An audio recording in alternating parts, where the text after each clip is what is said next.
वाशिम जिल्ह्यात गुन्हेगारी प्रवृत्तीला आळा घालण्यासाठी पोलीस विभागाकडून सातत्याने अवैध दारू, जुगार, गुटखा तसेच शस्त्र अधिनियमांतर्गत कारवाया करण्यात येत आहेत. कायदा व सुव्यवस्था अबाधित राखण्यासाठी पोलिसांकडून गुन्हेगारांवर कठोर कारवाई करून वचक निर्माण केला जात आहे.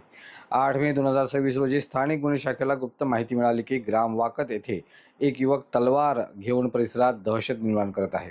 मिळालेल्या खात्रीलायक माहितीच्या आधारे स्थानिक गुन्हे शाखेच्या पोलिसांनी त्या ठिकाणी तात्काळ धाव घेत परिसरात पाहणी केली. यावेळी पोलिसांनी गणेश रामराव मुके उर्फ शोका भाई वय 28 राहणार वाकद तालुका वालेगाव जिल्हा वाशिम याच्यावर छापा टाकून त्याला ताब्यात घेतले. चौकशी दरम्यान आरोपीने शेतात लपवून ठेवलेल्या 2 धारदार तलवारी पोलिसांनी स्वाधीन केल्या. त्यानंतर पंचासमक्ष सदर मुद्देमाल जप्त करण्यात आला. या प्रकरणी आरोपीविरुद्ध वाशिम ग्रामीण पोलीस स्टेशन येथे अपराध दाखल करण्यात आला असून कलम 4 व 25 अंतर्गत गुन्हा दाखल करण्यात आला आहे.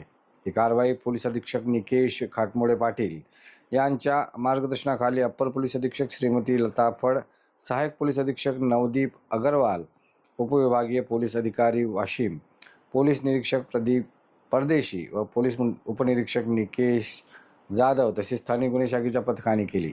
अजिंक्य भारतकरिता मंगरुळपीर प्रतिनिधी फुलचंद भगत.